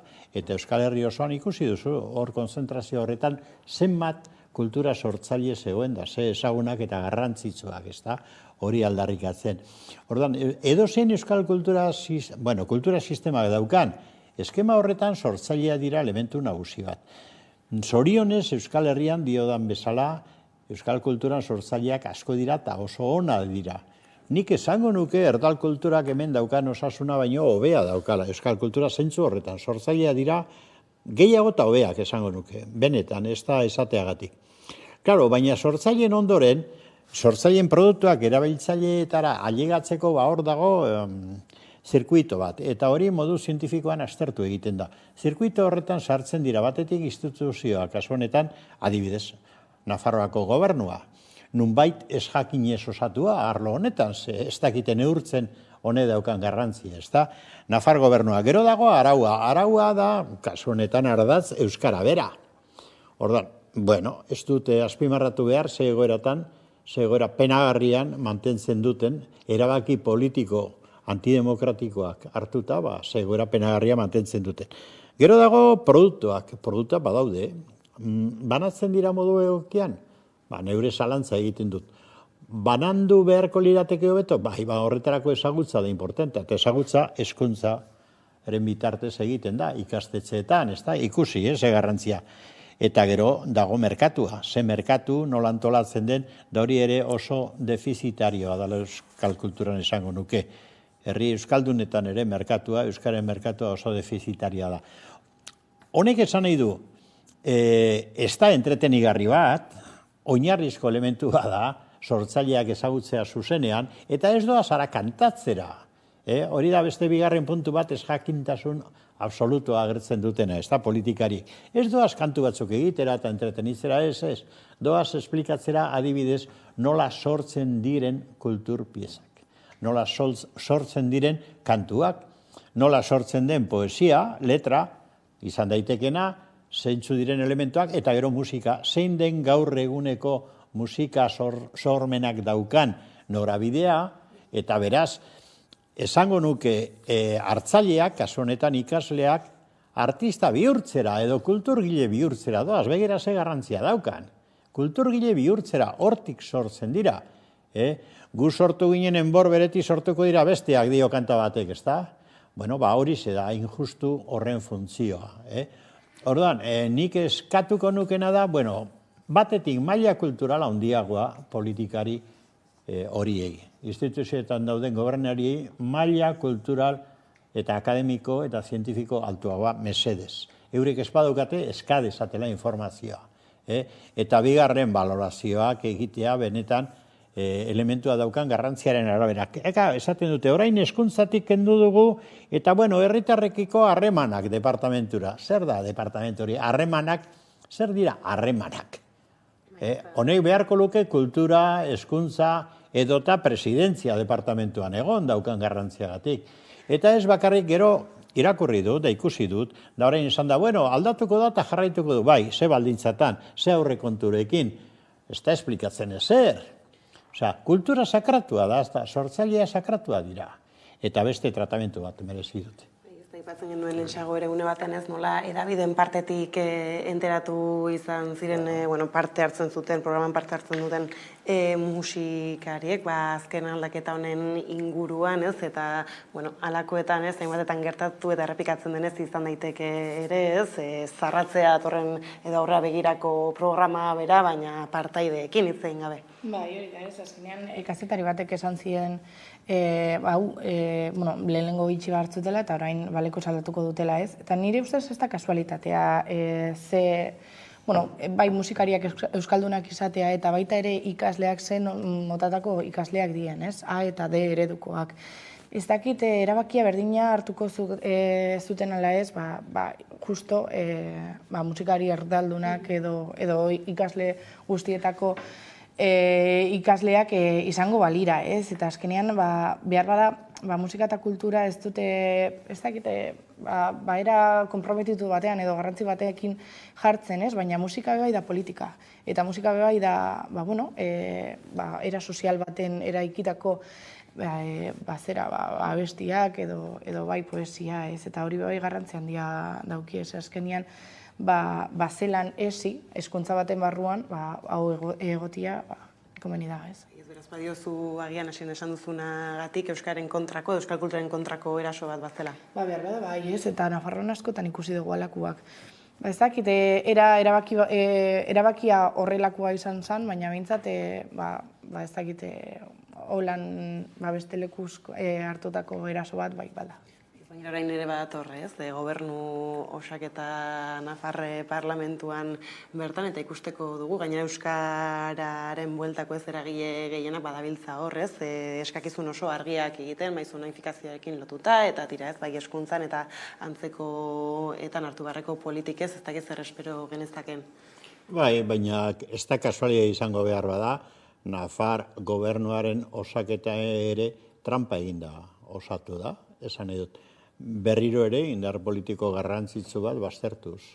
Eta esaten da, aitzaki modura ipintzen da, eskuina baztertu behar dugu, baina eskuina baztertzearen aitzakiarekin baztertu dutena da, eskerreko indar progresista garrantzitsu bat, EH Bildu, gainera betoa jarri diote, hori batetik. Bigarrenik, esango dute, hortik ateratzen den gobernua progresista dela. Ezin da konsideratu gobernua progresista apartheid linguistiko eta kultural bat burutzen duen bitartean. Eta honek egiten du. Honek apartheida aplikatzen du Euskararen gainean. Hau da, lingua nafarrorun deitua guztiz baztertua dago eta Nafar historialari importante batek hain zuzen ere, Xabier Irujok deklaratzen zuen lehegunean, pasaden astean, Nafarroan benetako genozidioa burutzen ari direla orain bertan Euskararekin. Claro, genozidio hori nok burutzen du? Nafarroako gobernuko presidentearen alderdiak adibidez, PSOEk, jarraitzen du aparteita eta diskriminazio egiten Euskararekiko. Eta gero indar politiko batzuekiko, importantea, bestea EH Bildu, ez da? Claro, hor, oinarri horietatik gauza honik ez da ateratzen. Hori da kontua, eta orain atuzkondea datoz da horretaz ere hitz egingo dugu, baina ezin dugu pentsatu eskuina eta eskuin muturra ahulduko ditugula, indar progresista dituen artean, halako joko berbera egiten den bitartean. Uste dut, PSOE, Nafarroan ere tamalez, da hemen ere bai, hemen PSOEk eta EAJak, erosi egiten dituzte errazegi eskuinaren jokabideak eta portaerak. Da uste dut hori ari dela gertatzen. Hori larria da. Eta hau, ez da anekdota bat. Ez da, artistak iaia, kantariak ipintzen dituzte, komunikabideetan ikusi dut, eta lotzagarria eruditzen zait, iaia, herrietatik joaten ziren komediantea bezala. Ez dira joango komedianteak oraingoan, aizu, errespetu bat. Kultur sortzailea dira. Eta Maialenek esan duen moduan, kanta agintza gaur egun eta musikak, alde asko ditu, politikoa, soziala, kulturala, eta zibilizazio eremu bada, nik uste dut. Eta euskal zibilizazio euskaldunontzat oso garrantzitsua da. Eta eta aipatzen genuen horrune batean, ez? Nafar parlamentuaren osaketa tarteka, hauteskundak aipatu dituzu ere, ez? Eta ikusi dugu justu Nafarroa nolako eragina izan duen, ez? Pedro Sánchezen iragarpen ura, ez? Uztailaren 23 aurreratzekoa hauteskundeak eta ikusita zer nolako panoramak gainlendu daitezkeen oraindik ere ez Nafarroan, eta gainera eskakizun handi bat gizartearena badela, ez? Euskarari berezi duen lekua egiteak, agian itxaron barko du. Behar bada bai, ez, ezan dugu lehen. Azkenean, euskarafobia Nafarroan era oso bizi baten dago, ez, eta asko sentitzen da, bai sektore askotan, baina bai politikarien artean, ez, eta hori oso latza da. Azkenean, euskarafobia edo beldur hori, ez, gizarte osoran zabaltzen ari dira, ez, azkenean, Frantzian hauteskundetan hasi ziren baitu dela inguruan, eta Ribera inguruan, ez, halako propaganda jartzen hizkuntz askotan, bai ingelesaz, alemanez, arabierraz, ez, baina euskara alde batera utziz, ez, eta azkenean euskaraz bizi edo bizitzen duten edo nahi, edo bizi nahi izan duten pertsona haurak ez dira existitzen. Besta ez duten nahi euren botoa bere ganatu, ez? Nire ustez, politika oso traketxa da, ez? Azkenean, erabat, Nafarroko pertsona batzuek eta euskaldunak dienak, geroz eta gehiago diela egia da.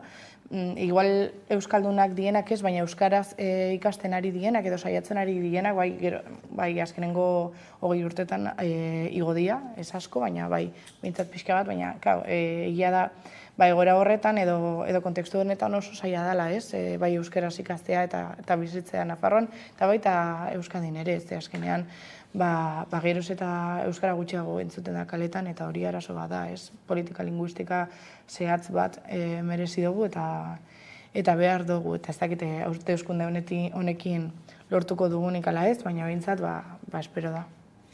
Aipatzen zenuen adibide hori ez, PSN-eren propaganda horrena, ez, hemen ere inoiz aipatu izan duguna, eta egia da ez, ausazko edo nahi gabeko erabakirik gaur egun gutxi daudela. Bai, nik uste dut, datozen hauteskunde buruz ikuspegi edo maila diferentetatik hitz egin dezakegu eta aztertu dezakegula, eta merezi du, nik uste maila diferenteak ikustea. Ez dakit momentua de mai gainera ekartzeko, baina justu orain eginda publiko lehenengo bare nola esan inkesta, ez da? Jaurlaritzak egin du publiko edo presidentziak, lehendakaritzak egin du publiko, da beraz egin daiteke azterketa kuantitatibo bat. Ze aurrikuspen egiten da? Bueno, egia esan erreserba hondiz egin behar da, ze inkestek askotan utz egiten dute eta agian ez da kasualitatea, inkestetan intentzioak egoten direlako, ez da, prospekzioa baino gehiago sarritan. Baina, zilegi bada, balorazio kuantitatibo bat aurrera daiteke. Esan behar da lehenengo inkesta hau aurreko hauteskundea, baino lehenago gauzatua dela. Orduan, maiatzeko hauteskundeen emaitzek hemen ez dute eragiten intentzioan. Eta hori kontuan hartzekoa da, ze agian batzuen aldekoago izan zitekeen, emaitzak ezagutu ondoren da besteen kontrakoago. Baina hala ere joerak kuriosoa dira, ezta? Esaten da hemen, Araba, Bizkaia eta Gipuzkoan berdindu egingo direla parlamentariotan EH Bildu, PSOE eta EAJ. Berdindu, bosna aterako dituztela, eta Somarrek oso emaitza pobreak lortuko ditula, eta parlamentario bat Bizkaiko aterako duela, eta PP bi. Hor ikusita datu konkretuak, nabarmentzen da EAJ galdu egiten ditula botu askotzu. Hiru lurraldetan galdu. Bizkaian nagusi izango litzateke, baina galera importantea dozka botuetan da porcentaiatan. 1,35-tik 29-ra igarotzen da EAJ Bizkaian inkesta horren arabera. Eta hori bere feudo tradizionala den Bizkaian oso datu adierazgarria da. Bilduk igo egingo luke, lehenengo indarra izango litzateke Gipuzkoan, kontuan hartu maiatzeko hauteskundeetan ere hori gertatu zela, baina gero trampa egin dute eta kendu diote posizio hori, baina hala ere joera hori izan daiteke are indartsuagoa orain, uste dut. Jende asko azarre egongo dalako egin zen erabilera, laborategiko erabilera horretan nola elkartu diren EAJ, PSOE eta PP, ez da, Bilduri bere tokiak entzeko. Orduan, horrek ondorioak izango ditu. Inkesta egin zenean hori esen ezagutzen, baina orain bai. Eta gero beste datu adierazgarria da, PSOEk igo egiten du ere zerbait, botutan, ez da harritzekoa estatu mailako hauteskundea diren, ez da hor polarizazio masimoa Sánchez Feijóo gertatuko denez, horrek beti dauka estatu mailako hauteskundetan ere ginamen, baina gero argigarria da eta benetan adierazgarria Sumarrek inkestaren arabera bintzat hartzen duen golpea handia. Lehen Podemosena eta Unidas Podemos, orain Sumar egundoko golpe hartzen du. Hori lehenengo hurbiltze kuantitatiboan aztertzekoa da. Eta baita ere, berdinketa hau aportu egingo litzatekela injustoren Nafarroan, eta Hego Euskal Herriko rekoentoa eginda, EH Bildu geldituko litzateke EAJaren aurretik parlamentarietan. Justu lehen xago izan dugu hemen Aitor Esteban, Kongresurako EAJaren burua, eta esaten zuen, tira aurreko hauteskundetako inkestek ere ez zutela asmatu, nolabait esatearren ez dakit justu hauek egia da euren kalterako direla, edo behintzat ez dituztela auspotzen, bere horretan agian hortik tiraka, baina bai berresten dutela behintzat ez datu hauek, EH duen joera orain arteko hau ez, berretsi daitekela eta berdin EAJarena ez, naizta, hainbat tokitan gailen du, bozkak beheraka, eta, gero Karnok orain bukan aipatzen zuen ez, Hego Euskal Herria berosotasunean hartuta, hor, bai aldaketak datozela. Bai, behar bada, bai, ez, Estebanek aipatzen zauen, onartzen zauen, ez, EAJak, boto gutxiago bere ganatu izan ditu oingo hauteskundetan, eta behar bada, berdina geratuko dala, ez, baina ez dut zatentzun autokritika punturik, ez, zure elkarrizketan, ez, baina, behar bada egia da, alderdi Euskaldunak, gehiago irabaziko dutela, bai EH Bildu, EAJ mantenduko dala, baina, kenduta PSE, Karmelok esan dago moduan, ez, Madrileko hauteskundeak dielako, eta behar bada, hor Feijóo eta Sánchezen arteko lehia dagoelako, PSEek irabaziko ditula boto batzuk, baina pena handiz, edo, ez dakite, nire ustez, bai Sumar eta bai Podemos ez ditu lortu hemen Euskadin, jasotzea, ez dakit, bere ganatzea euren botuak. Ze oso estrategia, ez dakit, kaskarra egin dute hemen. Madrilera begira egin dute euren politika osoa, hemen Euskadin jarri dute hautagai bat ez jakinez zein zan, ze azkenean izan zan Aitor Abezia eta bere, denuntzia salaketa bat izan zuen, bai indarkeria matxistagatik, gero egia da, justo epaia gontzala eta libre geratu zala, baina ere halako hautagai bat jartzea, ez, lehengoko hautagaia jartzea edo behintzat buru moduan eta ez jakitea horrelako prozesu bat zauela, bere buruan, ez, edo berarekin, eta, horrek esaten dago, azkenean, zen olako garrantzia ematen dutzen Euskadiko hautagaiei eta Euskadiko politikei, ez? Eta azkenean, hori ikustea bai, egiten dauze hemengo jentiak hemengo alderdietara bozkatzea. Azkenean, pentsatzen baduzu, hau Madrilen erabakitzen den zerbait dela, bastozu botoak ere bere ganatzen, ez? Eta nire ustez horrek esaten dau, Podemos zenbat galdu dauen hemen, ez? Azkenean, Madrilera begira egiten badituzu, hemengo politikak ez da ez lortzen, ez? Eta, PSEek behar bada, feudo batzutan ez ditu botoak galduko, ez? Eta azkenean, Feijóoren kontra, ez? Sánchezek esaten duen moduan, ez? Da Feijóo, PP, Vox, alani, ez? Horrela pentsatzen baldin badute, behar bada, PSEek zertxo baitik gauko da, ez? Baina, ikusiko dugu. Azkenean inkestak dira, eta egia da oraindik zertxo bait faltatzen dira, ez? Eta eta baliteke oraindik pertsona askok ez jakitea nori bozkatu, ze azkenean badaz askok, behar bada lehengo hauteskundetan abstentziorantz jo egin dutenak, orain azkenengo momentuan erabakiko dutenak nori botoa eman. Baina ipatzen zenunaren aritik, Euskal Herrian Sumarrek eta Podemosek zer paper jokatzen duten egia da berton datua ere badela ustea zertarako Madrilera bozkatu eta azken hamarkada guzti hauetan sentsazio hori zabalduta egon da, nik ez dakit esaten gaur egunea jendeak ulertzen duenea Madrilera bozkatu bai, zergaitiak edo 11 arrazoi izango dira hor, baina tira ez azken hauteskundetan ere udal eta diputazioetara begirara ikusi genuen, Podemosen bueltako indar horiek etorkizun handirik hemen behintzat printzipioz horrela jarraitu ezkero ez dutela. Bai, lehen ibili naiz, saiatu naiz apur bat azterketa kuantitatiboa egiten aurrikuspen. Hori ekinda falta izan zait datu bat, nik uste sartu behar dela, zintzoak izateko, eta da abstentzioarena.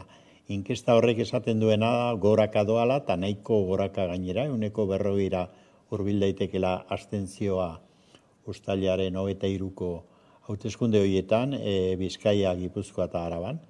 Da nik uste hori oso sintomatikoa dela. Zuk esan duzu ere, jente mordo batek planteatzen duela, zertarako hauteskunde horiek, estatu mailakoa eta bar. Hori esan da, baina sar gaitezke, Maialenek egin duen moduan apur bat, balorazio kualitatiboa egiten eta alderdien portaera eta zergatiak, ez da mugimendu horien zergatiak. Berak batez ere, Sumarren kasua aztertu du, lehen Elkarrekin Podemos, orain Sumar. Hor transizio hori ikusi dugu ze problematiko izan den, problemaz kargatu izan da. Da horrek ez ditu precisamente indartu, nik uste autu elektoral bezala, ez da? Horrek ahuldu egin ditu. Bai, nik uste dut hori hola dela. Baina niri esanguratzoago egiten zait EAJaren jokabidea. EAJak, pisu historikoa eukidu hemen hauteskunde guztietan orain arte, oraintsu arte, esango nuke, eta gero propaganda oso eraginkorra egin du kudeatzaile onak direla, eta halako historiak. Claro, hori desegiten ari da. Kudeatzaile onak direla, nik uste dut, inor gutxik sinisten duela. Gertatu dena, orain aste honetan bertan gartzelera sartuko dira, beraien buruzagi kualifikatu izandakoak, eta ez precisamente kudeak eta egokiagatik, baizik eta ustelkeria kasu eskandaluzkoagatik, hori batetik, eta gero sektore publikoetan batez ere hezkuntzan eta osasungintzan, pentsa edota etxe bizitza eremuan, pentsa zelako kritika latzak eta oso orokortua dauden, ez da hori batetik. Baina gero, klaro, zu komentatu duzunez, orain Aitor Estebanek izan omen du hemen elkarrizketa, eta bidean gentozela, nik esati batzuk ikusi ditut, baina ezin izan dudana jarraitu. Baina, klaro, esan ditun gauza batzuk ez bakarrik, Maialen ez bakarrik ez du autokritikarik egin. Ezke izkutatu egiten ditu, gauza nabarmenak adibidez, klaro, berak dio, utz egiten dute inkestek, nire usterako ez inkestek, utz egin du EAJak.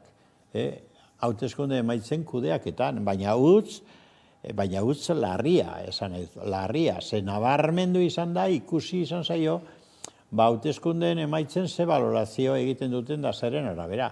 Beraien interes partidista itxusien arabera, hau da, lanpostuak lotu behar den guztiarekin elkartuta, deabroarekin ere bai, eta deabrua noski kasu honetan PP zen, PSOE kontzera diteke deabrua, baina are gehiago PP orain, hain justu, Madrilen gobernua hartzeko trantzian daolako Voxekin.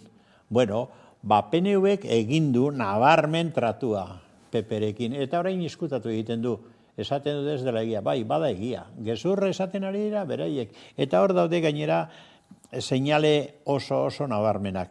Gipuzkoan, Gipuzkoako aldundia antolatu aurretik, egon zen batzar orokorraren maila. PNVek eskaini zion da, eman zion PP-ri toki bat mailan, ez da, hori batetik. Hain zuzen ere, Guardia eta Bastidan. PNV-ek agindua eman zuen bertako jendearen, PNV-ren jendearen gainetik eta iritziaren kontra agindua eman zuen ez aurkezteko kandidaturik. Zergaitik, PP-ri oparitzeko. Durangon, zuk behar bada, hobeto ezagutzen duzun erreferentzia bat, Durangon, ikusi besterik ezekoen, PP-ren hautagai berriak nolako filina agertu zuen publikoki PP-ko ordezkariarekin. Esan edut, nabarmena da, PP berak nik entzun nion, komunikabideetan orain egun gutxi, PP-ren idazkari orokorrari esaten baietz, egin dituztela bilerak eta ez zuen gehiago esan, baina noski egin dituztela eta gauza horiek horrela konpontzen direla esan zuen publikoki. Orduan hemen gaizki eta utz egin duena eta intentzio osoz da EAJ. Eta ordaindu egingo dut, nik uste ari dela ordaintzen eta ordainduko du urrengoetan. Orduan gauzak ez dira gratis gertatzen inoiz da inun, ez da? Da nik uste hemen ari garela ikusten gainbera bat, PNV berak provokatu duena bere gobernu moduarekin da, bere jokabideekin, aliantza horiek eginez antinatura esango nuke, eta helburu batekin, eta da goraka eta gobernura hurbiltzen ari den indar politiko bat baztertzea. Ez gainera egia da ez, fokua jartzen aurreko hauteskundetatik ona ez, emaitza erreparatuta fokua abstentzioan jarri dutela asko EAJ-ko kideek ez, eta ero beste alde batetik ez Madrila begira ez Sánchez edo Feijóo ez, EAJ-ak bai aipatzen du, estuan gaur ere aipatzen zuenola marra gorria izan denez, Voxekin eurek paktuak egin izanak, Voxekin elkartzeak ez, hala ere hor badago kritikarik, baina ez dute erreparatzen ez, EAJ-ak PPrekin egin dituen ez, ustezko elkarketa horiek agian eraginik izan dezaketela, datozen uztaren 23an baita ere. Bai, zu galdetu diozu ez, eta berazan dau, goraipatu egin jau, bai EAJ eta PSE-ren arteko akordioak hemen Euskadin ez, baina hala ere, esan dau, segun PSOE ze jarrera eukiko dauen, hala ez, akordioa lortuko dute eurekin edo ez, eta bai galdetzen zenionien PPrekin akordio baten edo batera alduko den ala ez, esaten dau ikusiko da ez, eta hori airean jartzen dau nahita ze badakigu, behar bada, beharrezkoa baldin bada, PPrekin gobernu bat sortzea horregongo dalako EAJ ez, eta hori ikusiko da ez, azkenean zenolako jarrera hartzen dauen segun zer airea datorkion, hori bai alderdi batentzat, oso nire ustez oso kritikabilia da, ze azkenean ikusten da. Eta zuke aipatu duzu moduan, abstentzioa zergaitik EAJ-aren kudeak eta azkenean, eurak nahiz eta esan, Karmelok esan dago moduan, nahiz eta esan oso onak izan diela, azkenengo urteetan, ikusi da, bai Osakidetzan, eta baita hezkuntza sailetan ere, zenolako politikak egin dituzte, eta privatizazio-orantz begira hartu dituztela erabakiak, hori azkenean jentea konturatzen da, jentea ez da tontoa, bera badaki zenolako bizitza daukon, eta zenolako gizartean bizidan, eta aipatu dezuten moduan, korrupzioa kasuak egon dira, eta azkenean hor dago de Miguel, 72 ordutan ostiralian sartuko dela kartzelan, baina bai esan diote, berak erabakitako kartzelan sartuko dela, eta ezin dugu ahaztu, investigazioa hasi zela 2009an, eta 2010an lehen aldiz, atxilotzen diote, ikusi da zenba denbora igaro dan, eta oraindik kartzelan ez dagoela. Hori hola da. Baina, aparte, agian falta zaigu azken puntua tratatzea eta agian trascendentena izan daitekena.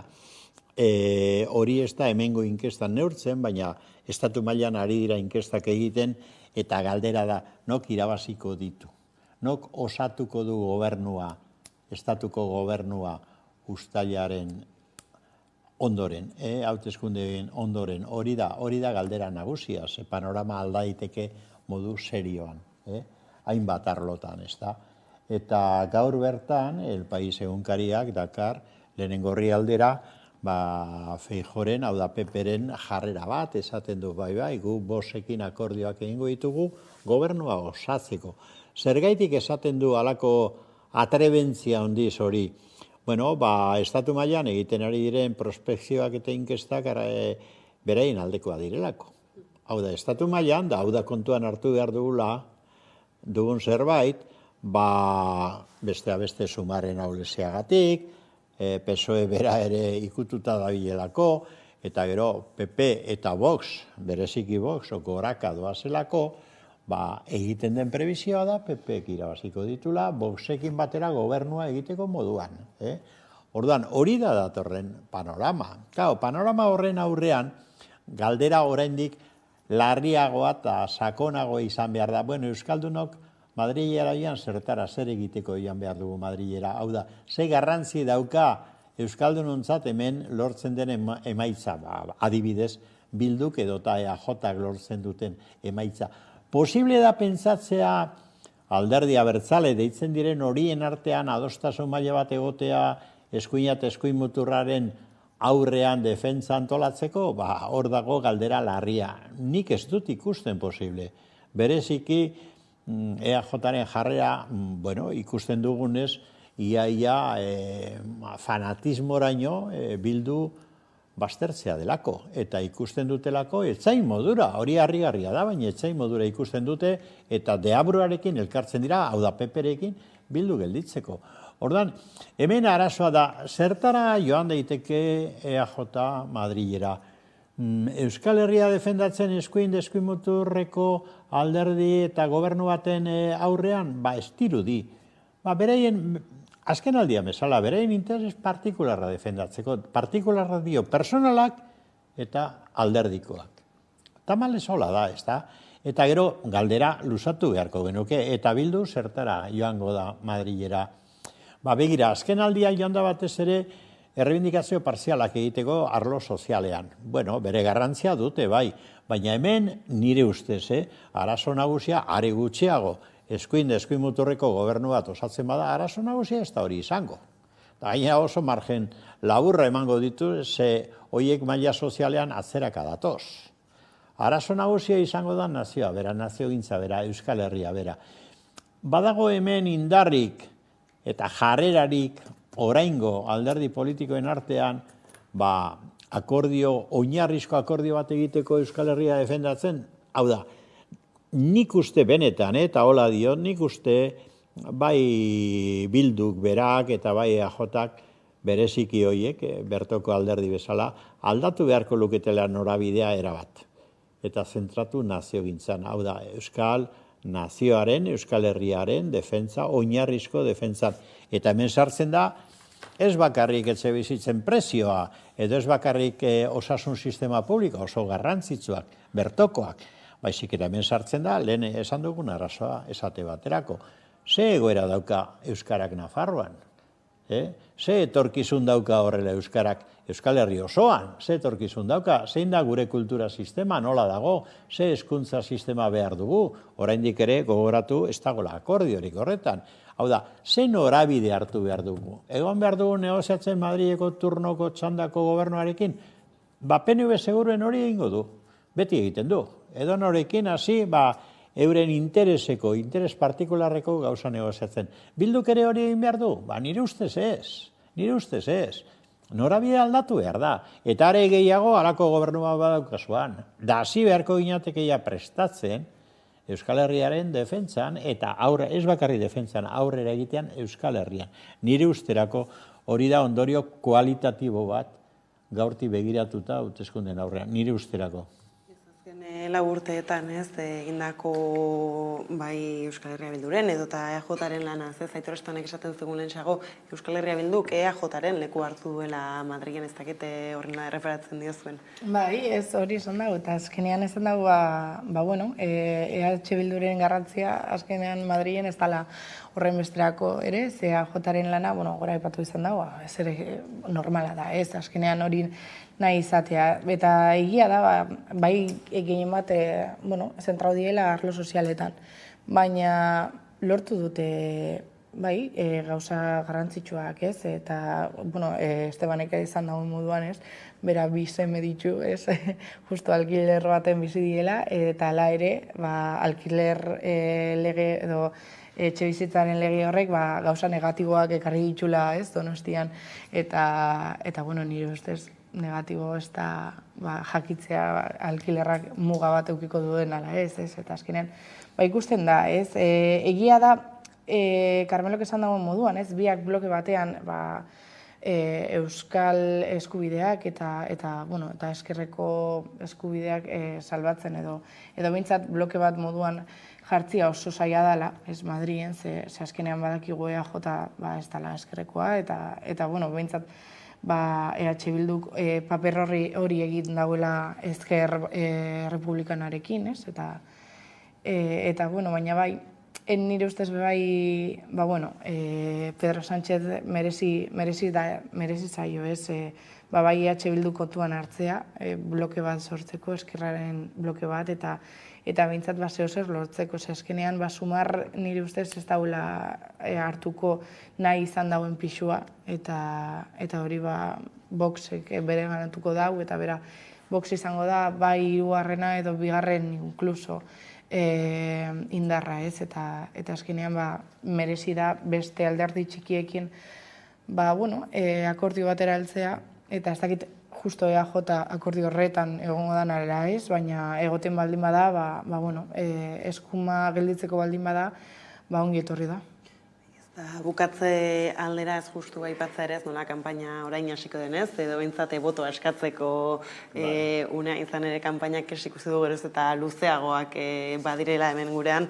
Ez da nolako espero duzuen egia da ez berdin igaroko dela ziurrenik izan Hego Euskal Herrian eta bestetik ez Espainian nola egingo diren kanpainak. Aitor Estebanek esaten zuen ez, euren partetik ez lasaia izango dela, ez dakit baden agian aurreko kanpain aldia ikusi eta ez eta eraginik ez zuela izan, atzera egingo dutela, ala? Ez da lasai izango inundik ere, hasi da hori ikusten. Estatu mailan izango da oso nik esango nuke itxusia, zekina, eta ez da pedagogikoa izan do hain zuzen ere. Da arrisku nagusia nik estatuan ikusten dut, eskuinak eta eskuin muturra, benetako arrisku serioa irabazten. Baina niri interesatzen zait Euskal Herrian. Zer beharko genuke, nik uste beharko genukela izan dadin pedagogikoa. Eta ni pedagogia hori jartzen dut oraindik gauza berriak egiteko eta aldatzeko ahalmena daukaten indarretan da bereziki Bildun, ezta? Nik uste Bilduk beharko lukela ondorio pare bat atera. Lehenengo, bere esperientzia legealdi oso bat eman ondoren Madrilen gobernu progresista deitua apoiatzen da bereziki PSOEren presidentzia apoiatzen modu taktikoan, ezta? Ze ondorio jaso du? Begira, PSOEk egin du erabilera erabat utilitarista eta oportunista horrena. Ze horren ondoren, zer egin du? Etorri da eta betatu egin du eta baztertu egin du Bildu. Toki guztietan, PPrekin batera. Eta bigarren referentzia pedagogikoa, ze gertatu zaio eta ari zaio gertatzen errezeri. Ze Bildu dio, gehiengoa lortu behar ditugu, hemen gobernatzea lortu behar dugu, hori dana lortu zuen errezek. Generalitatean dago, eta Madrilen eukidu, egia da, Gabriel Rufián bezalako parlamentario brillante bat eukidu. Zein izan da ondorioa? Erabateko ahultzea, Katalunian bertan begira Barcelonako udalean segertatu den. PSOE eta PP eta danak elkartu dira, hain zuzen ere Kataluniako abertzalei toki importantena Barcelonako alkatetzak kentzeko modu tramposoan, ez da. Ordan, hortik ondorio batzuk atera behar dira, nik uste dut ondorioak ezin dire izan lengoan jarraitzea. Zer lengoan jarraitzeak ekarriko du berriro ere ondorio berbera. Bazterketa, ordan, lengoa nik uste dut lehen esan dudana, ez da, norabide aldaketa bat behar da, hemen estrategian, eta benetan aldaketa nahi badugu Euskal Herrian, nik uste norabide aldatu behar dugu, eta autozentratu behar dugu.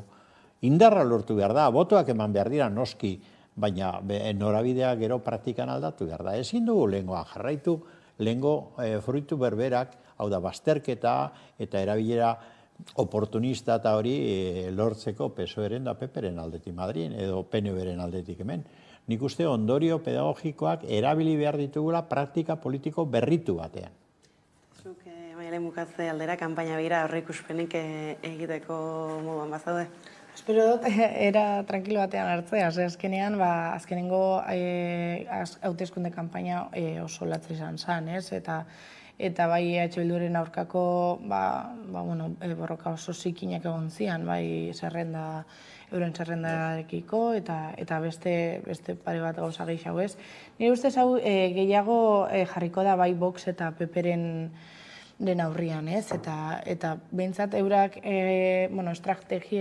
horrelako estrategiak eukiko dituzte, ez? Hasi da sumarre esaten beste aldetik 20.000 euroko politikak jarri nahi ditula 18 urteko gazteekin, ikusiko da hori aurrera.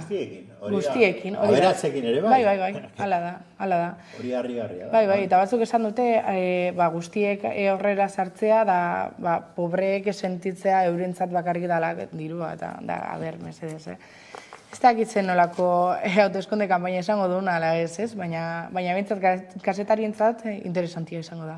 Bai, ez orduan izango gu berriz tartea honi heltzeko. Carmelo Maialen, eskerrik asko gurekin gaur izatearren eta orain jarraian eguneko albistekin bueltatuko gara.